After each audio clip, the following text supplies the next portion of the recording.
Hey everyone, this is a special episode of Idiot Says What, or Nestled in with Idiot Says What. We are interviewing a special guest who has taken the time out of their day to spend it with us and answer some questions and really bring home some meat and potatoes to the show that we can find out some inner workings of the world of comedy. So without further ado, I'll bring in our guest, Mr. Eddie Brill.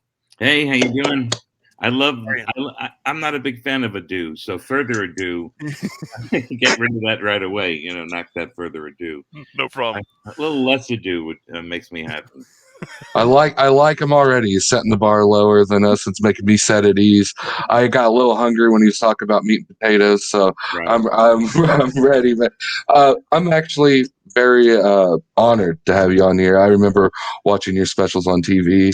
One that sat with me, I think, a lot was Comedy Central had one of your specials, and I remember anytime it popped in, I stopped everything and watched you. So this is a little bit of a iconic moment for me and Idiot Says What. So thank you very much for coming out. And I'll give Dino the floor for the first question. Okay. Sure. Let's So, do it. Eddie, I have this question. I always ask it to people who have achieved a lot in their lives. So, you're obviously very talented, a smart guy, great at networking, and really intelligent and achievement in your field. But why did you choose comedy specifically? Well, it's interesting. There's always been comedy in my life, in a sense, where my parents were very young. They were only 20 when I was born, so it's like having an older brother and sister, and they love comedy. And we had comedy albums in our house, and my parents were pretty funny. My mom was really hilarious, and it was a lot of sarcasm and fun. It was just a really, we didn't have money, but we laughed and we laughed and we laughed. And whenever we can watch something comedy wise, it was always happening. I never thought of it as a career. I just thought, this is really, you know, comedy really solves a lot of problems. When That's you're true. That's whatever, true. comedy brightens you up. So anyway, when I went to college, to shorten it up a little bit, when I went to college, I met funny people right away. At the beginning, your first friends, and we formed a comedy group. Right on. And all of a sudden, I'm on stage doing sketch and improv comedy with these incredible friends of mine, and we were wildly successful, which you can't go wrong. And we became very popular. And so the work we were putting in to keep it at that level, the group of people, the men and women in my comedy group, were boys and girls, and we were just working our asses off, making sure that we can each time take the comedy to the next level. So it all of a sudden I'm in comedy. I didn't try it. I remember watching the TV shows. And I remember, as a little kid, I would play with words a lot. And then I saw George Carlin on TV, and I saw that he did that, and he was successful. So along the way, there were little, ideas. But one of the most vivid memories for me is my sister and I were being babysat in Las Vegas while my parents went to go see Buddy Hackett in the hotel room. And we're on like the 10th floor or whatever it is, and my mom and dad walked through the door laughing. And I'm thinking, well, whatever was funny really was funny because they saw the show, they were paying the bill, they had to go up through the lobby of the casino, up the elevator, through the door, and they were still laughing. And I remember, as corny as this sounds, I remember how my mom seemed like the brightest light I've ever seen her, because people have that from laughing. Laughter does that to people. And I always wanted to be the person to make my mom have that thing, that shine. So my mom was a big supporter of my comedy all the way through, and she was very proud that I was doing what I love for a living. And she was, so it all came full circle back to making my mom happy. And so there you go. It's just That's crazy how That you makes make a total left sense. instead of a right, and then boom, you're in on a different path. I was like, man, we almost, because I'm a narcissist anyway. So I was like, we have similar. That's how I liked it. That's how I connected with my family. I liked a lot of different stuff than they did, but comedy is what brought us together. And then you said your mom started supporting you. and that's when it all derailed. My take the prices for my show. My mom's like, I see you all the time. I don't. You should have went. You should. We got the community college degree. You should have done a little bit better. Like that's where it is. But I think that's awesome that the connections started from there so early, man. That's Yeah, amazing. it was good. My father didn't support my comedy dreams at the beginning. He was very much against it. I remember he went to see me perform, and I was brand new at it. And I was not only was I mediocre at best, I was shitty, and I was nervous. And I'd hear him laugh each time I would bomb. You know, it was just horrible. And eventually, and he wouldn't. After that, I started doing better at it, and he didn't come see me, didn't support me. And the story is, has already happened, so I know what happened. But his friends came up to him and said, "Hey, I saw your son, and he's pretty funny. You should go see him." And he finally did. He snuck into a club one night, and he didn't like sneak in and like get past the doorman. He snuck in from me, and when I got off stage, I saw him in the back of the comedy room, like tears in his eyes because he had tears in his eyes because he thought, wow, my son is pretty good at this. And our relationship grew from there, and he became a huge supporter. So in a sense, it really worked out, whereas life is full of crazy, and life is full of shitty, and life is full of things that don't work out. And I was lucky enough to have both parents eventually support my comedy, which really, that's awesome. Really, that's huge. I can only imagine. Sorry, go ahead. No, go ahead. I'm sorry. I was going to say, I had a similar interaction where I started doing comedy, and I have a brother, so I'm the youngest of 5 kids. So one of my brothers, he's 2 years older than I am, and we are both separated from the first 3 by quite a few years. So for him, he was 2 years older than me. He was way funnier than I was growing up. And then about 2 years into comedy, we had a situation, and we had to go to the Greek embassy, and it was my mom and 2 of my brothers, and I just started dropping shtick on them, and I had them all laughing, and he couldn't. Usually he would nail me to the wall, and he couldn't do it, and I was like, finally made it. My mom was crying out of laughter, my other brother was crying out of laughter, and I'm like, I'm the funny one now. All right, we got it. It feels really good. It's a very powerful feeling, after the earthquake in San Francisco, a friend of mine and I were asked to do a comedy show there, and I never heard people laugh that hard because it followed a horrible tragedy where people's lives were just destroyed. And doing comedy, the kind of healing powers that comedy has are very powerful. And then after 9/11 in New York, where I live, doing comedy was even more powerful because it was the tragedy I was in. Although even San Francisco, we're all in, so it really showed me how beautifully powerful doing stand-up or making people laugh is, and how healing it is. And as corny as it is, it really is the way to go. Well, it's not. It's only corny because we're sometimes soulless when we tell our jokes, and right. We do it so often. But you right, yeah. But you do get these moments like this, and I'm talking like I'm 8 years in. I'm barely a guppy. I'm still learning new stuff all there, and right now you're taking me to class. I'm learning all the time, always learning new things. This is actually just picking your brain comedy wise, because you got it, man. On me and Dino, we're talking to drywall up here, but like what's there's always, I've heard this rule that's been going around, 10,000 hour rule, like doing comedy, do that. I don't know if you've heard it, I'm sure you had, but a lot of old school, I talked to a lot of people, they think to be a master at your comedy, you need to put in the work, 10,000 hours. I've realized in some of that, do you go by that thing? Is it, or like some people, when they hear that word, they're like, oh, that's so much, but it's really just equals to do the work. Is that what's the guy's name with the 10,000 hours? And I know it's Malcolm Gladwell. Yes. Malcolm Gladwell has the book, and you should be doing something for 10,000 hours. And yes, it's the more hours you do something, the better it is. And he's an incredible writer and an incredible, it hits home that you need to stage time Yeah. is what his comedy's version of what his 10,000 hours is. And the more you get on stage, the better you get. It's just the way there is. I don't believe you can teach someone to be funny. You're either funny or you're not. That's You true. can Yes. workshop it.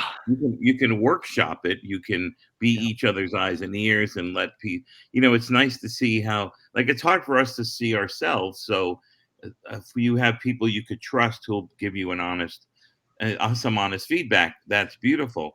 But it's all part of doing it and doing it and doing it.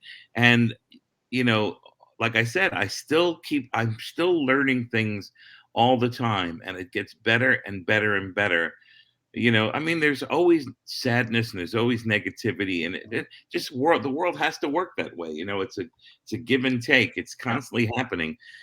So instead of worrying about rules, really, there are no rules. That if you're Andy Kaufman, you're doing stand up differently than if you're Jonathan Winters or you're Lily Tomlin. And there's no two. You can't be wrong. If someone's laughing at your stuff, it's comedy. And even if as a comic you're like, well, that's hacky stuff, or that's Yeah. an easy premise, or whatever, you're still making somebody laugh. So the key is, if you really care about it, you just put the work in. And if it's 10,000 hours, fine. Yeah. I guess I should have started out with that, but that's the thing. But I believe in the sentiment. It's true too. It's all about just working and gaining new experiences. Well, on that point specifically, one of the things that I always ask people is in finding your voice, how was that experience? Because I know for myself, like, I had always been a public speaker, and I was actually a financial planner well into my 30s, and then I lost my job, and I was like, I just wasn't happening anymore, right? So I was like, okay, what makes me happy? Comedy makes me happy. I'm gonna try comedy. But I already had a persona, like, for presenting and stuff like that. So that was already there for me. But I find that a lot of people, like, that's a huge part of their journey, figuring out their voice in comedy. Like, how was that for you? Well, I've heard that term 1,000 billion times, finding your voice. And it's always like, well, Dorothy, you've always had your voice the whole time. You have, you know, Thank you. there's no really. There's a great one of my favorite sort of short stories is the Michelangelo one, where they ask him how did he make this incredible statue of David out of that big chunk of marble, and he says, I just chipped away at the pieces that weren't him. Yeah. And that's what you do. That's what you do. Instead of trying to find your voice is there. It's about getting rid of the bullshit that we've been fed throughout our whole lives, Mhm. and finding out who we really are. It's not easy, because we want to be good, we want to be loved, we want to be known, we want all these kinds of things, and it's safe to there's a lot of safe places to Mhm. go. But the hardest part is to look and let go and get rid of all the bullshit, all the lies, all of the politics and the advertising and the all of that kind of stuff, the stuff that we might have learned through religious leaders. I'm not saying that all of it's crap, No, no. but the stuff we learn, there's a lot of fear and hatred and lies, and that's how Sure. people teach in our society in order to be successful, or to use people in that you use people in a negative way so that you can succeed. There's not a positive outcome there. So Yeah. instead of saying, okay, let me find my voice, no, let's get rid of all the bullshit, and whatever's left over, that's really you, that's who you bring on stage. If I'm talking, I go on stage, I just chat, I just talk with the Yeah. audience. I learned that from some of the masters in broadcasting, people who are not comedians, but people who are funny, who happen to be broadcasting. It's just a Yeah. conversation. Mhm. Dick Cavett was talking to Jack Benny when Dick Cavett was a little boy, and Jack Benny, he was writing for him, and he said, I hope, when Dick Cavett got his own TV show, he said, I hope you're not going to be interviewing people. And he goes, yes, I am. And he goes, well, no, you have to have a conversation with them.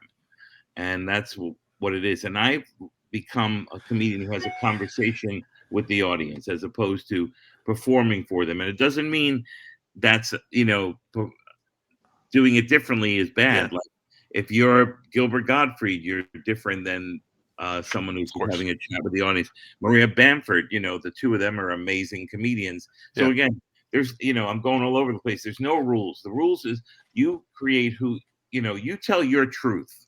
Whatever Oh, whatever people say about Chappelle, he came out telling his own truth, whether Yeah. you liked it or not. Yeah. He told his truth and damned anybody else who said differently. And he's gotten in trouble, by other people, but who cares? You know what I mean? It's like he's telling his truth. If you like it, great. If you don't, turn the channel and watch somebody else. I think that's Fantastic. perfect. I really do think that's perfect because I hear the same thing from all comics when they get told that the first time. Like, find my voice. Who else has been telling my jokes for the last 3 years? Like, I thought that was my air and my lungs, like coming out. But what But you said is more. we all act like a comedian. Most of us, including myself. The beginning, we don't know better, so we act like a comedian. Right. I acted like George Carlin. My rhythms were George Carlin. And because that's who I saw and that's who I worshiped and that's who I tried to be. And the key is to get away from that, to not be George. There's already a George Carlin. It's being who you are.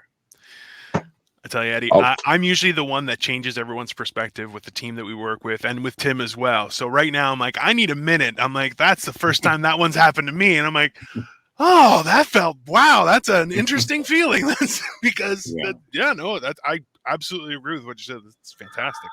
Dino's the sophisticated person of the show. If you can't tell, I got my Goodwill tie and I'm trying Yeah. to look my best. So I'm going to ask some a little. I think we've broken the ice a little bit. I'm going to ask some different questions more than anything. Only questions that people look like me would ask you. Like one is you travel everywhere. A lot of people, me, food's important. You can tell by the chubbiness of my face that wherever I go, I try to eat wherever I go in the town. But the reality is, you usually sit with a bunch of truckers at midnight eating whatever you can get. Is there been one meal that you could remember off all your times doing comedy where, like, oh, that I got to write that one down, where you had a good open mic set of how bad or good it was? Food is very interesting because it's a place that I go to fill this hole that will never get filled. I can eat all the food in the world, It's all us. Yeah. and I've gone up and down weight wise. I mean, I learned a lot about food and nutrition in 2010. I got this education in food and nutrition, and I lost over 100 pounds, and I was in the best shape of my life, and my hair was thicker, and my skin was better, and then of course, and for whatever reason, I fell off of that, health wagon or whatever. Again, I need to find, if I wanted to, needed to find the thing to keep me healthy or whatever. But as far as food is concerned, it's always been fun. Food is a very fun thing. My family was such incredible cooks, and my mother, my grandmother, my sister.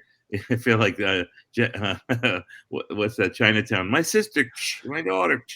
So they were all incredible cooks. But it's just the experiences with comedians late at night.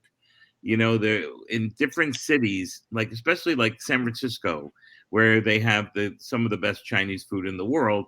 And the show's over, and it's midnight, and in many cities you can only go to a Perkins or a shit market. Like food Yeah. with no nutrition whatsoever. But San Francisco is one of those towns where you go and the food is amazing.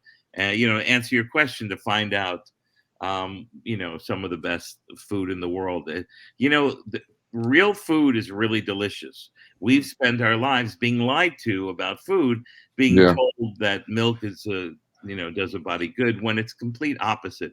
That they told us that it osteoporosis can be cured by drinking milk, when actually you get osteoporosis from drinking milk. Like we've been lied to. I mean, out and out lied to our whole lives about food.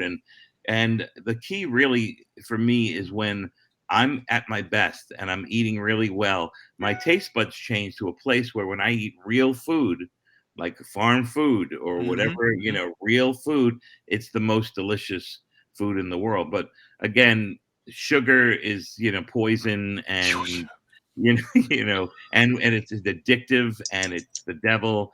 But the devil isn't that bad. The devil. You ever have deviled eggs? I mean, come on. The devil has some good food. He had devil food cake, and I mean, That's the one thing I always was jealous of. Like my mom could not cook.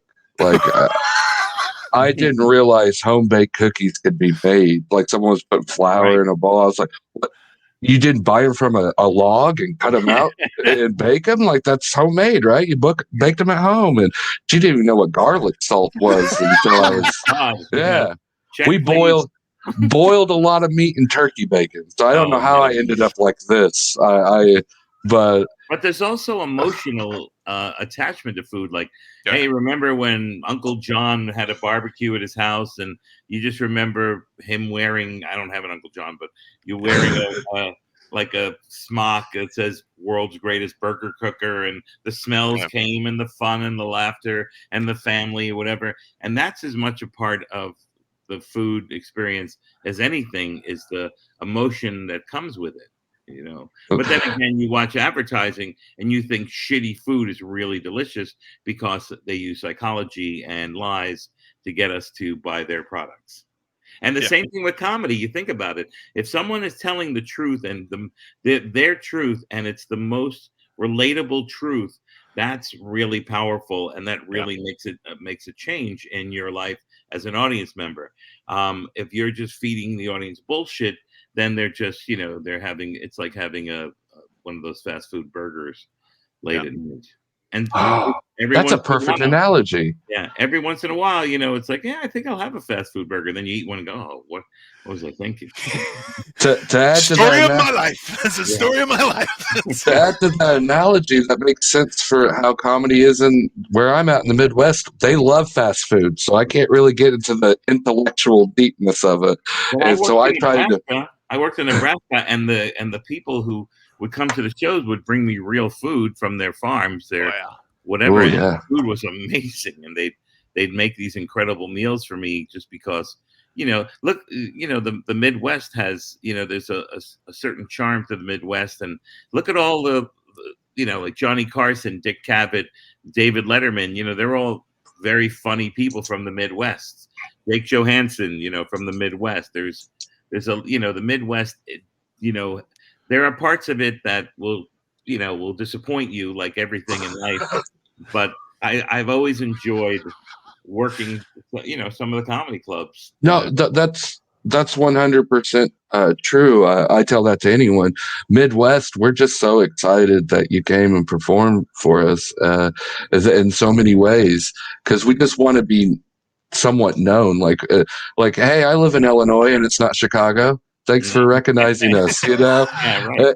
And when you come in there and you get a special feeling too. And I get it just for me being, look at this me. So when we bring bigger names in, it's just like a special energy I can't describe. And you do it better Here's than the other me. thing. Being famous doesn't mean you're good. There's a lot of famous people that aren't that talented, and they're famous for whatever reason. And it's not, look, good luck.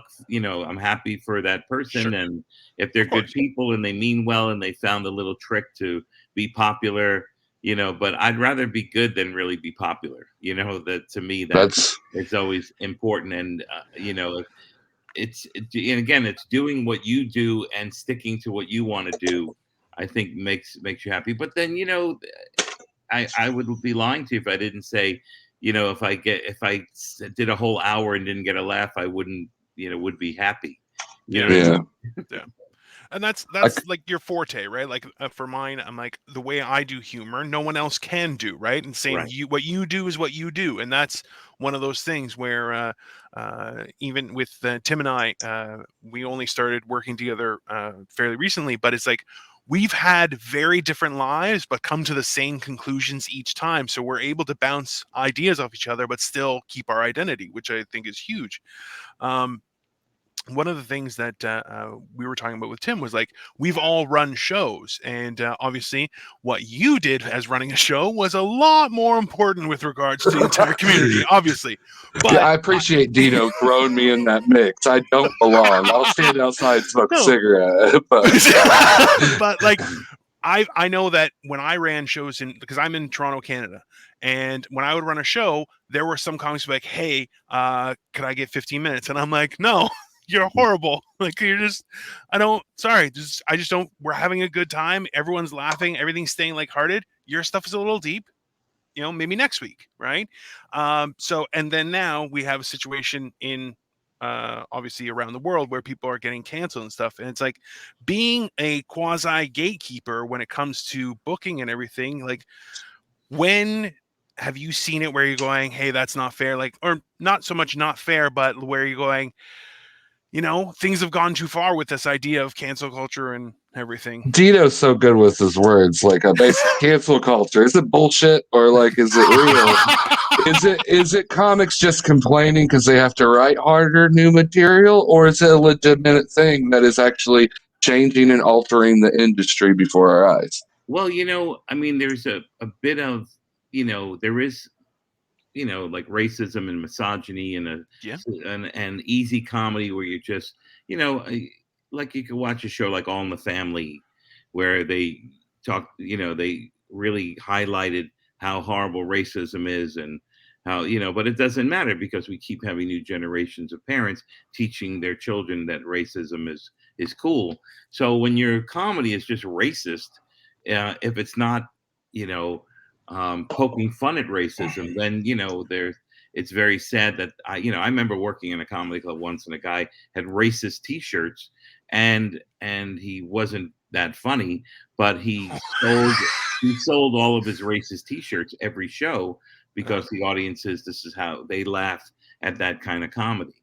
So I mean, so Yeah. I think that it's it's better when you're getting a laugh based on, like, I had a joke years and years and years ago, and it was, the sort of punchline was to the fact that how were these beautiful women hanging out with these not so beautiful men, and it was about money, and I Yeah. was and it was, these women were doing it only for the money, which was, it was it was a cheap joke and it got a laugh. But when I changed it to finding the essence of the joke was the fact that I was jealous of these men, Oh, that made the Yeah. joke stronger because it was my, years and years later, I pulled that joke back out and rewrote it to the fact I would say, well, these women are only with maybe these women are with these men because of money, or maybe those guys are really nice guys and they don't want to be with judgmental assholes like me. And then so the joke got a laugh because I made it come back onto me, Yeah. and I learned that for years and years and years. It's like, you can be angry at something that is not you. Like, I'm angry at this guy who leaves his garbage out every night and lets it get all over my lawn or something. I'm making this up, but the thing is it's much better when, not every joke, but when it comes back to bite you in the ass. I remember Right. Robert Schimmel, he used to do this joke about, he was so macho in this joke, and it was making fun of machismo, saying, I asked my wife if I can go in the other way. And she pulled out her vibrator and said, let me do you first.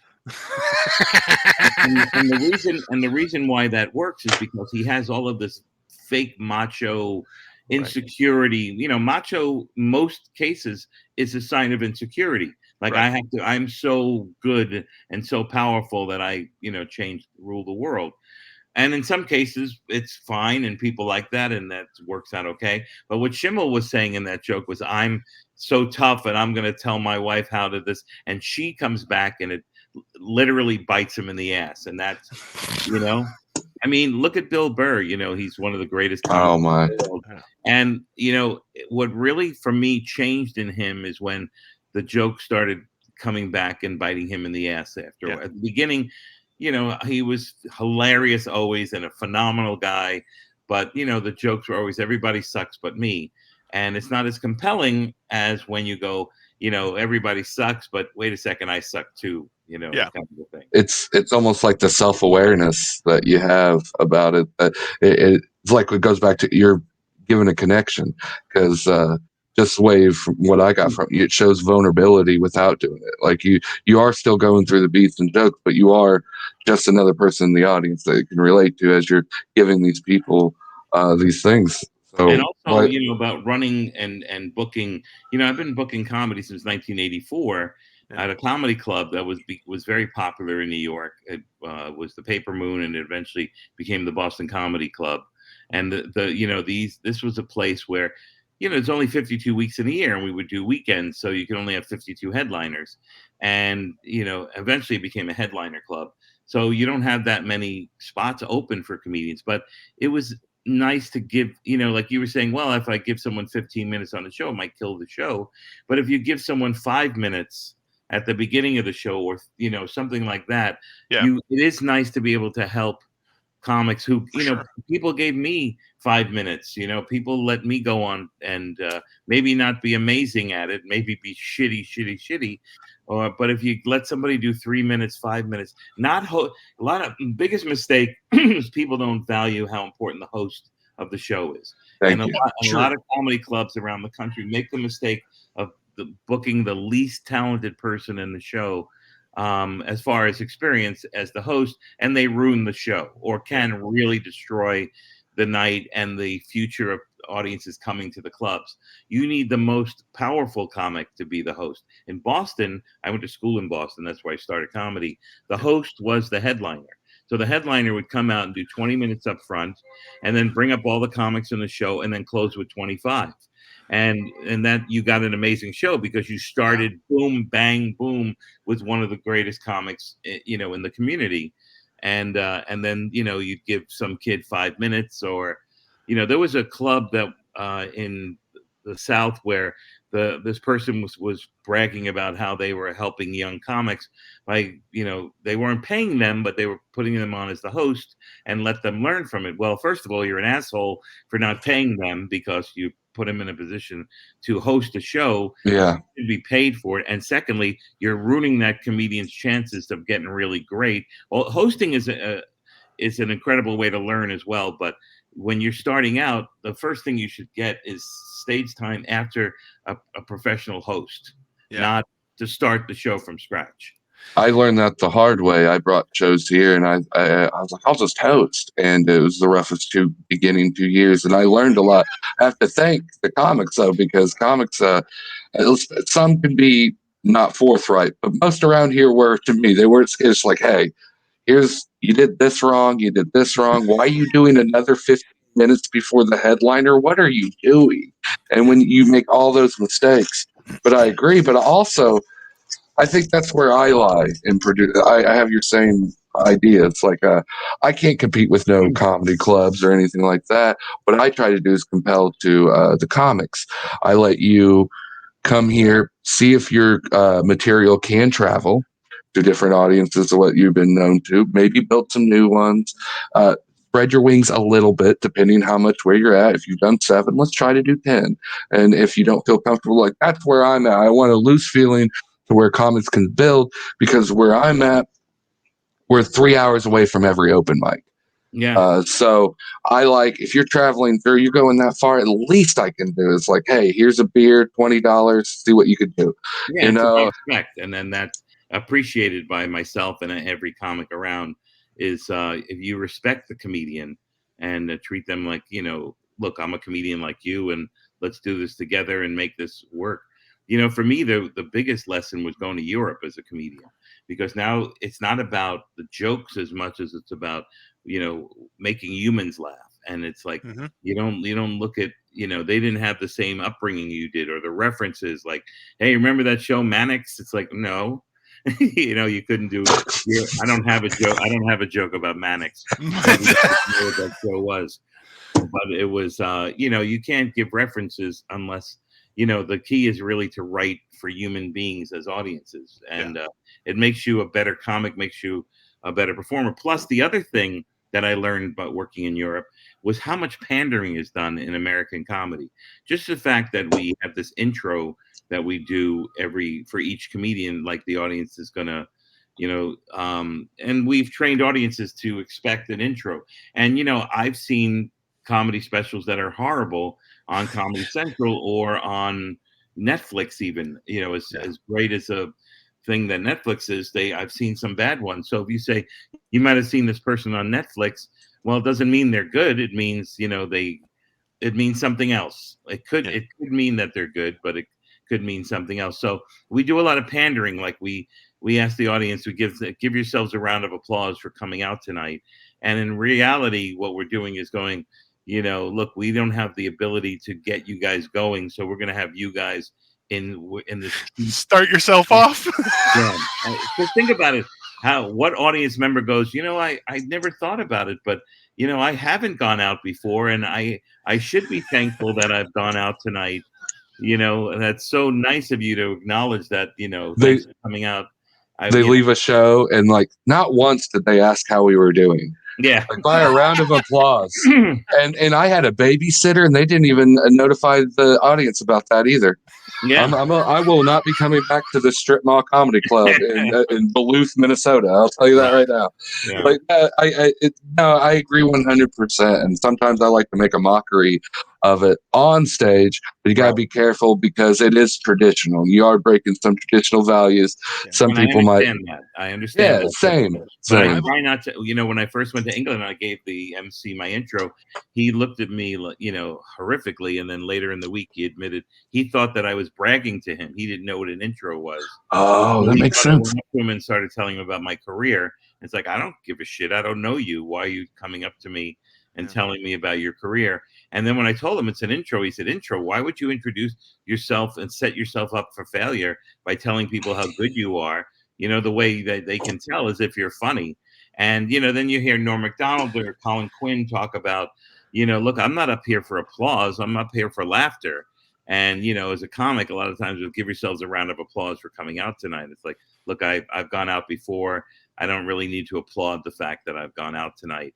Or let's hear it for the troops. It's like, why are you getting an applause break on behalf of somebody else's hard work and dedication by saying, let's hear it for the troops? Who hates the troops? What person? The troops? I've always been of the opinion that I'm like, you should become good enough to feature, then host, then headline. That's very cool. Like, yeah, I like because that. And people were like, that's ridiculous. You feature, then you should start off hosting. And I'm like, have you seen who hosts your shows? They're horrible. I'm like, there's nothing that will kill. Like, I always love the idea that I'm like, your first comic, the host, if he can just keep it at that level, doesn't have to increase, just keep it at that level. Then the next guy starts here and it goes up and up and up. I'm like, but if you have a bad host, boom. And you got to work and I'm like, you got to turn it around and bring it back up, which is killer. I just love that someone really important said the same thing. It's great. When I was working at Letterman and doing auditions, the most important person in that show for me was the host. So I had a certain group of people who I would ask them to host for me, because this way they weren't ruining the audition by sabotaging it, making it about them. They were a real good host who knew how to move the evening along and knew how to change, follow the energy that was in the room together. Now, being a host is an incredible learning experience.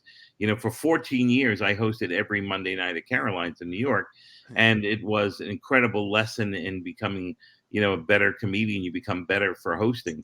But, when to just put someone on who's done it for 3 weeks to open your show, you're going to make it hard for the audience to be involved, care enough about it, and also the other comedians to do the job that they need to do. And it's not comedians' fault in most cases. It's a booker who doesn't know better, and it's you can't blame everyone. Tim's having flashbacks. Tim's having flashbacks right now. Dude, I could write, Eddie, I'm not kidding. I could write a book on what not to do in comedy. And I was like, man, the mics are too far away. I'll bring the stage to me. I'll book my show and host it. What could go wrong? And this face should tell you what could go wrong. If it's beaten up, and everything that could go wrong went wrong. And what you say is 100% on point, because I lived through it on a very small cornfield scale. But that's So, but okay. But, I've noticed in just the short time we know each other that you're always putting yourself down, which is very vulnerable. And I have my face, and I live in a cornfield, and that's okay. But if it's only that, then there's a certain power in being able to do the job we do, and to own that power is very important. Some of the ways that we give up that power is asking the audiences questions like, "Hey, how many of you guys are married?" Well, I had a joke where I said, "Why does this thing happen?" And I changed it to, "I've often wondered why this thing happens." And it really, this way, I don't need the audience's help. What I'm not showing an insecurity that subtle insecurity that I need your help. The key is to really, there's a confidence and a power in comedy. You look at a comic who has low energy, there's still a power there. There's still, and as comics, we need to own that power. So what I'm saying is, I hope that despite the fact that I've only seen a short bit of conversation with you, that it's not only have this face, or I have this small background. It's this. actually, that you made a good point. This is actually a personal question just for my career because I got you. Might as well, at this point. Uh, I feel like if I do broaden it when I do my comedy, people are not believable because I'm exerting their expectations in other ways when I do the comedy because I look a certain way I do. I play into it and then later do it, but I do. And that's where the soullessness comes involved because sometimes, as you said, we're all telling truths in here. I'm a big fucking lie, and you know it. You saw it right through it, and I'm trying to bring more of my truth into it, but and also make it believable. Because I remember as a little kid, we were walking down the street, my mom and I was very little, and there was this really heavy set woman, and she was just having so much fun with her very thin husband. They were laughing and kissing, and I asked my mom, a judgmental little boy that I was, is how does this handsome thin guy, have fun with this heavy set woman? And she said, it's because she thinks she's sexy, he thinks she's sexy. And I never forgot that. So you go on stage and instead of going, "Look, I'm a piece of shit, I'm a piece of shit, I'm a piece of shit," then all of a sudden, that takes away Oh, from your power. But oh, if you go, look, I've tried so hard to get to a place that I never got to before, and I keep getting knocked down because in reality, I'm not that person. So you are making fun of yourself, but you are doing it with a sense of power and a sense of ownership to look. Yeah. I'm a comedian. I'm driving, 3 hours to come do 15 minutes. And you know what? I deserve to like feel good about it. And that's what I think is important. I think what happened was I was groveling to you and I was intimidated, so I played it. And Dino, look at Dino's a duke. He owns land. I've been You're the renting. smart one. Yeah, I got the renter's face, but Yeah. I will tell you on stage, I got way too much ego, and that's maybe I go in there and do that.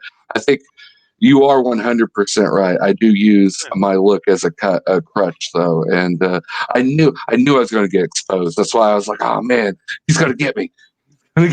Listen, that's why, like, when I go on stage, I always will drop. I'm like, listen, I'm horrible because I'm fat, but you're horrible because nobody loves you. And and people are saying, like, I'm like, so we're both horrible, very different reasons, and I'm going to tell you why. And that's what I like to do. But It's interesting. It's interesting because, again, there are no rules. If you decide you want to just go on stage and talk about all your shortcomings and have audiences relate to it, and it gets big laughs, and it comes from a really good place, it's definitely comedy, and it could be award-winning comedy or very satisfying comedy. But it's like, if you're overweight like I am, and you go on stage and say I'm fat, it's like, I know. That's who you are on the outside. I could see that. You're just making a joke because you think you can make fun of yourself before we make fun of you. But in reality, that's who we are on the outside. As the best comics, it's who they are on the inside. Yeah. We can see you're balding. We can see you're fat. We can see that your sweater is frayed. We can see all of this stuff. But what we can't see is who you are on the inside. And that's what I talk about on stage in comedy, who I am, who I really am, and what my truths are, and what my insecurities are, and what my strengths are, and what makes me laugh, and what do I find ironic, and what pisses me off. That's to me what I've learned to do on stage for my own happiness and fun. My That mind's makes completely blown. I'm done. Like I'm. well, no, that makes. I got red like I was on RuPaul's Drag Race. I'm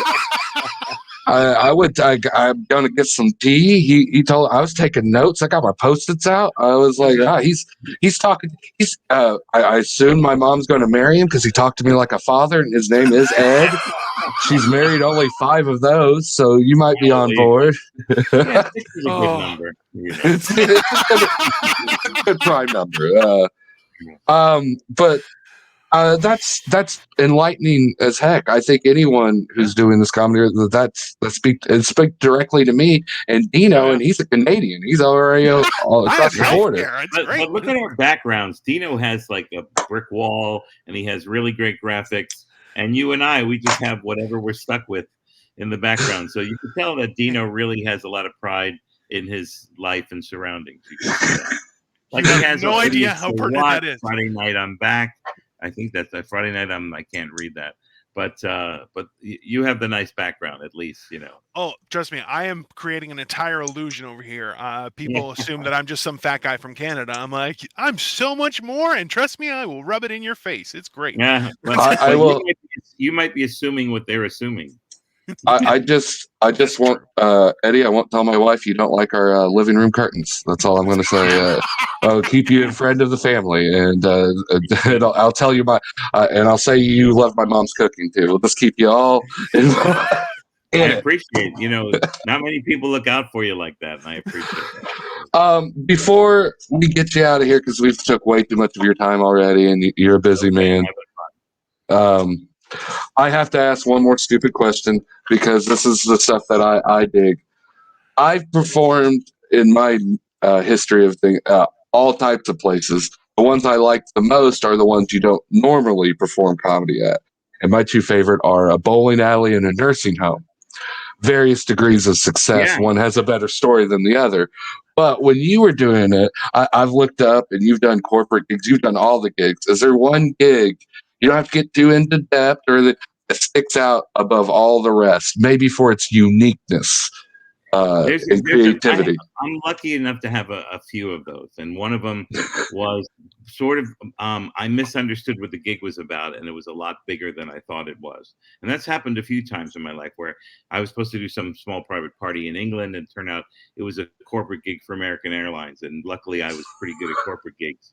But I did this one. I was in Los Angeles, and I was there for only a couple of days. And the second day, someone came up to me and said, "Look, we came to see the guy before you, and we didn't like him, but we liked you. Will you do this gig?" And it's for the Shriners. And, I knew who the Shriners were. They were the guys with the hat and the fez and the thing and all the stuff. And it's like the Lions Club or one of those. And it was a couple of $100, and it was a lot of money for me in those days. It was just $1 million, and I wasn't making any money. And I took the gig, and it was 1987. So, there was no cell phones or GPSs or whatever. So I ended up dressing nice, luckily, and I went to the gig. And I misunderstood them. It wasn't the Shriners, it was the Shrine Auditorium. And the Shrine Auditorium is an 8,800 seat theater where they have the Academy Awards. And when I get there, I was like, I think I'm in the wrong place. And I didn't, so I get there, and they were expecting me, and they put me in a dressing room. And I've never had a dressing room in my life.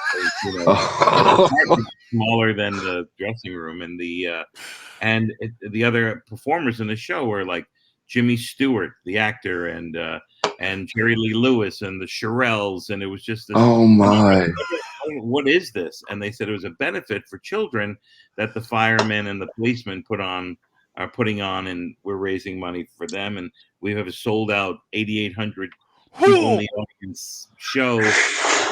And I see the order, and I'm following Jimmy Stewart, and I go, what does he do? He reads his poetry, and then I'm waiting to go out on stage, and I'm on the side of the stage, and there was a comedian named Vic Dunlop, and Vic was a really nice guy, unfortunately passed, but he was the only person I knew there. He was sort of like an off-stage announcer. So he would go, ladies and gentlemen, Jimmy Stewart. And he'd come out. And then when he was done, Jimmy Stewart, and then now next. So Jimmy Stewart's out there doing his poetry. Well, beautiful flowers and the trees, and lovely, and all this stuff. And I'm watching Jimmy Stewart. I'm like, what have I got into? And I only had to do like 15 minutes or so, and I had never worked for a crowd bigger than a couple of hundred people. So, it was, I mean, once I did in Cleveland, they had a great club, Hilarities. It was 600 seats, but mostly it's all been small audiences. So I go, and Vic says, look, this is a huge crowd. You might not be used to it. So let your joke go out to the back of the room and come back. So be very deliberate in your speech, because if you talk fast, it'll get garbled in the air, which was great advice. I took my time. I had a different sort of rhythm with it, and luckily I did really, really well. And when it was done, there was Jimmy Stewart on the side of the stage going, very funny, Eddie. And then there was like Jerry Lee Lewis pushes him out of the way and goes, very funny, son. Can I take my picture with you? And I mean, it was ridiculous. And luckily Vic was there to back me up that this was real. You know what I mean? It was like, I thought, is this a dream or whatever? And it was one of the best, incredible gigs of my life. And I'm lucky enough to have a few of them that are really pretty special. But that one was incredible because I got to follow Jimmy Stewart, and he liked my comedy, which was really nice. Oh, but I just feel the resonance off of it, and I'm going to sleep better at night. I was like, it's like the radiation from it made me feel good. It's like, that's awesome. Oh man! And I followed a poet once. Not good on my end. No one wanted my photo after stage. But well, there's a lot of shows that are like variety shows, and you have a poet, and you have an author, and you have this, and oftentimes like you follow like a jazz singer, and then they're like, okay, here's a little song called I Walk the Line or something. Not I Walk the Line, but a mellow sounding song, and they're like ba da ba da boo, and now comedy, and you're like, so what I would do, I learned a little thing that I did years ago following like that kind of thing. I try and go, you're like a jazz crowd for comedy. And I go, here's a little joke I wrote back in 1988. And it was a nice little segue into doing the comedy, because it's hard to go from jazz singer to, stand up. He was in my situation, he was a Def Jam poet. He was real in your face with political and social stance, and talking about movements and all that. And then you bring me up. I look like the oppressor of movements, and just coming up, and you could hear it. Like after he got done, no one even clapped. It was just like, dang. You just heard that one person in the back, dang, and then immediately, now we're bringing up the comedy stylings of Tim Loss. Well, what I would have done in that situation is made fun of what just happened and go, he did my joke. He just, like, how am I going to follow that? He just did all my material. That was my speech. I can't. Yeah. I was. This is a year and a half in, and I was just more terrified. Yeah, I started talking to you see a guy like Mark Normand, who's really hilarious and smart and great. And then whenever he follows a comedian, he always has a joke based on what had just happened with the other comedian. And it's so clever, such a great way to segue. One of the best. It makes it what I've noticed in that, because just on the independent level where I'm at, usually comics from 2 to 7 years I work with, when you get someone that does that, it gives a whole new layer to the show. It's like it made it segue. It's perfect. 90 minutes. Everyone's out feeling good, holding their sides. Oh man. But yeah, that's awesome when they do that stuff. I'm actually, out of all questions, I'm going to fanboy out a little bit, maybe turn a little red from my diabetes. But Dino, what do you got? Do you have any more? I guess more just on a personal note, like for myself, I was raised, if you weren't invited, you're not wanted there, right? I've always, and that's like something that was ingrained in me at a young age. Like, don't be a pest. If they wanted you there, they will invite you. And like that for me always made it a little bit difficult, because I'm like, well, you've seen what I can do. If you like me, you know who I am. It's no problem, right? And then I see other people, obviously, and I'm sure you've seen this, where people are like, spot, can I have a spot? Can I have a spot? And I'm like, for me, I've had such a hard time with that. So like you being in such a position that you were, like, is it being persistent or are you a pest? Like There's a how? thin line. There's a thin line between, it's important to be persistent. It's important to stick out in life so that people can see. The best thing is to just be really funny and they can't help but book you. It's a Steve Martin kind of a quote. Yeah. Just be so funny they have no choice but to book you. But it's also hard if you're not getting any stage time to get funnier at it. So it's a very important question and a tough question. The key is the thin line. Just be really funny and ready with a set. If say, look, all I need is 5 minutes. I just want to show you what I could do. Yeah. Plus, I love your club, and it would mean a lot to me. And positive, positive, positive. And you can't control what you can't control. So you might, also some people get on stage because they know the owner, or some people get on stage because they hand out flyers at the beginning of the show, or you do what it takes to get on stage with integrity. When I ran a club, like I said, in 1984, and I would host the shows and then run out in between shows and hand out free passes on the street, then go back and host the next show.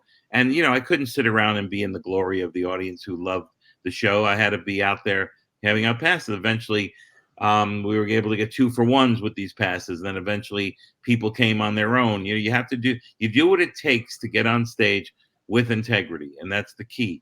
So be persistent, be a little bit of a pest, but in a way where it's charming. And I think that it's hard to do. It's very hard, and there's thousands of comedians, but that integrity part's key. Because when I'm booking, sometimes I get in that fine because you get, take every gig, they got a corner you can set up your mic, and they got a Miller Lite sign that's really bright. You can tell your jokes. Like, integrity's the key, and I think that's one of the things I fell so short of in my first few years. Was I wanted to get my name out there. I didn't matter how, and I was so blinded by that it took me actually another, I'd say, year and a half, 2 years to get to where I was at. But and to expand on that, do you think because of the internet, everyone having a camera, has it made it harder to develop bits without them getting exposed or anything, or is it still the same? And I'm just making excuses for not being a good writer, or is it harder than what it is? I think that having more people doing it make there's only a certain amount of like each club has 52 weeks, and there's no 54 weeks of comedy. There's 52, and if you're booking a club and you're only booking 2 comics, that's 104 comics that you can actually book each week in this show. So in order to be one of those 104, you've got to stand out in a certain way, and to now the internet has brought a lot of people into comedy, and it's good. It's another way to do it, especially during the pandemic. I didn't want to do stand up at Zoom. I tried it a couple of times, and It's horrible. I didn't like it at all. It's a different breed, I will say.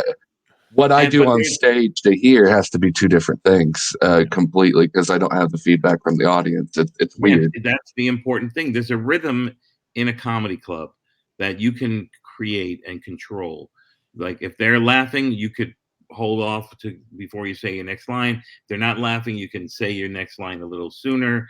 There's a rhythm that you learn to control. You can get people to shut up without telling them to shut the fuck up, by changing the rhythm of the words and letting those people hear themselves talk, and then they shut up in the room. And you can't get that on the internet because you're only on Zoom, you're hearing one laugh, and the people are, could be like, you're doing a thing and they're like, making cake or whatever on the side. It's funny how we immediately go back to food. Or I went back to food. We were there with you. That's okay. Yeah, I'm glad. And so it's important to pull focus, and the way to do that, the best possible way to do comedy, is you in a club with other humans, and you're up there and calling the shots and having a great time and doing what you love and telling your truth. That's the best. But if I wonder if these comics from the internet can go to a club and deal with people in a certain way that they couldn't get, that's different than they were.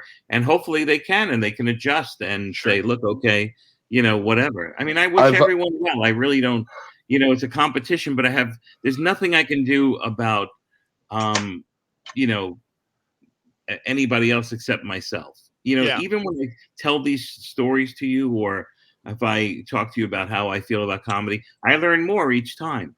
In the last few years, what the biggest lesson I learned is the line, "I'm not here to please you." I did this podcast, the guys in Finland, and that was the name of their podcast. "We're not here to please you," and I learned so much from it, and the fact that I'm not here to kiss your ass and to make you like me. I'm not, what I'm here to do is to do what I love. And if you like it, then it's a bonus. Yeah. And that's really changed my life, as far as doing comedy for myself and not kissing the audience's ass, or, pandering or kowtowing down to them. I haven't done it 100% of the time. Sometimes I get all, like, if I'm not getting the laugh, I'm like, okay, I'm gonna, go against the rules and try to get a laugh, and that's just my ego Yeah. talking. But the best possible way, like someone said to me, I saw Chappelle's special, I didn't like it. I go, well, he's not here to please you. And That's it's true. his perspective. You don't have to agree with it. You can be angry about it, but it's his perspective, and all you could do is, I did the show in Boise. Boise, they if you don't say Boise, they get angry. Like if you say Boise, and I tell them, well, we don't say New Jersey, but that's a whole other story. But I did a show in Boise for all of these, and a lot of Mormons, and these 4 women came up to me afterwards. I'll never forget. It's the best compliment I ever got. They said, "Look, we didn't agree with what you said, but we loved the way you said it." And That's that fair. was a great compliment, because I respected them at the same time as went against, their thinking, their teaching, or whatever. Yeah. And that's the one of the nicest compliments I've ever gotten. How much would you shit your pants if I was like, hey, and as you were talking, I baked this fresh cake for us during this podcast? It would be hilarious. It would be fantastic, but it would leave me hungry. I've actually opened up for some social media people, and what I've realized, people that take the craft seriously do really well. People that just want to do their gimmick on what they were known for on stage doesn't seem to transfer mediums as well. Would be my thing. It's different mediums. If I was going to do Yeah. TikTok and a personality, I would do it what they did. If you're going to be on stand up, maybe just it's not even respect the craft, but learn the craft so you can excel at it. I guess Yeah. the best way to describe are- it. They're During transferable the pandemic, skills.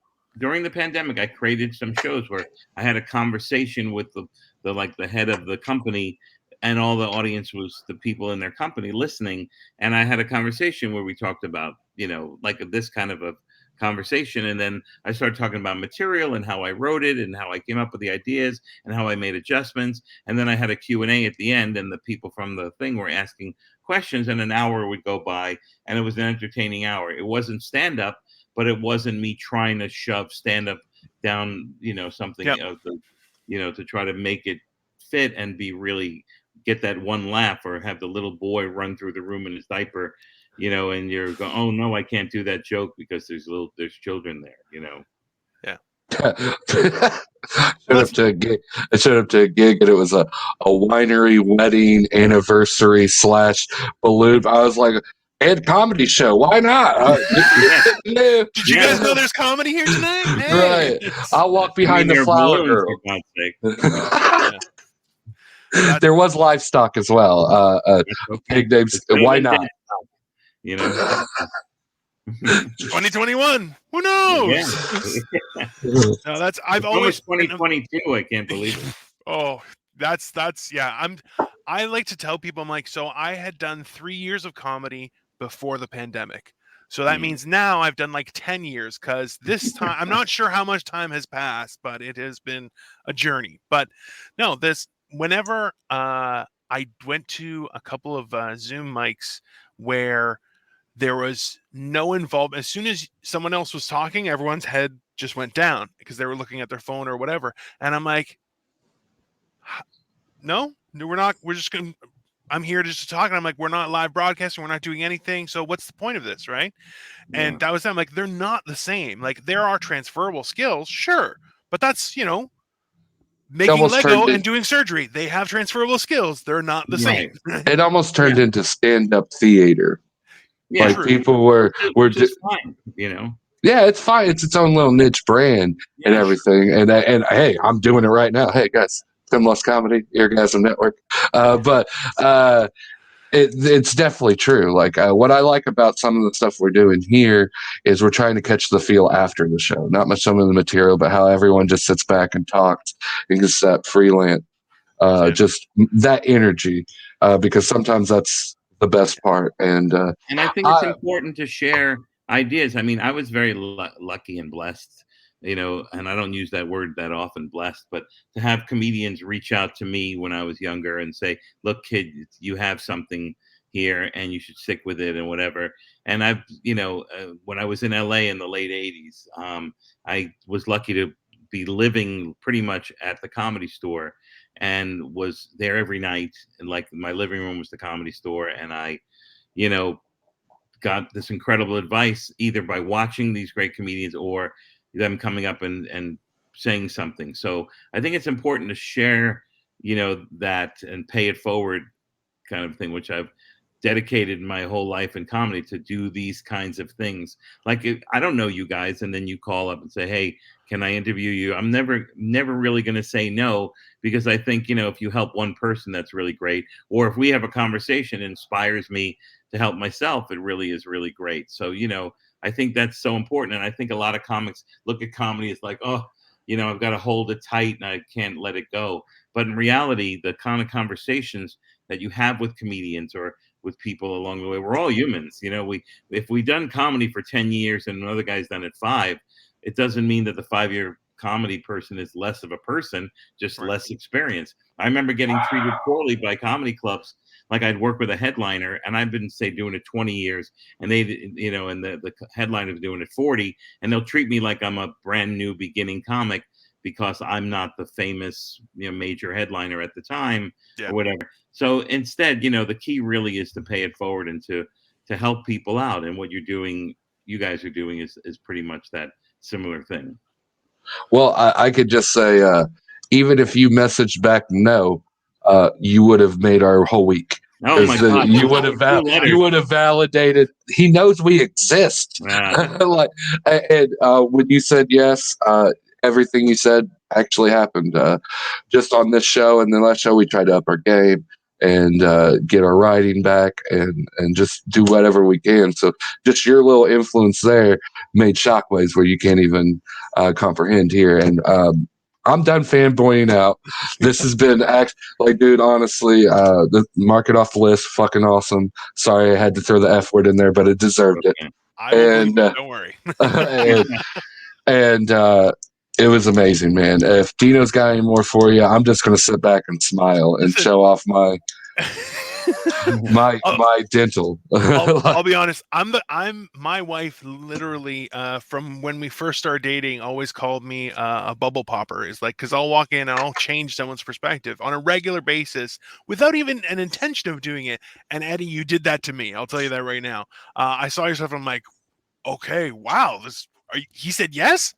All right, sure, let's do this. And you know what, you didn't disappoint. In all honesty, you really changed my perspective with comedy and even how I do my comedy. So thank you. The truth is, me and Dino are very blessed to have women that married us, because rejection's been very much in our life our whole time.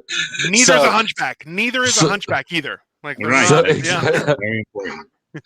But yeah, please check out Eddie Brill on eddiebrill.com. You see where he's going to be performing all his stuff doing that. You can also check him on Facebook as well. But Yeah, this has I been have great. Twitter, which is Eddie_Brill.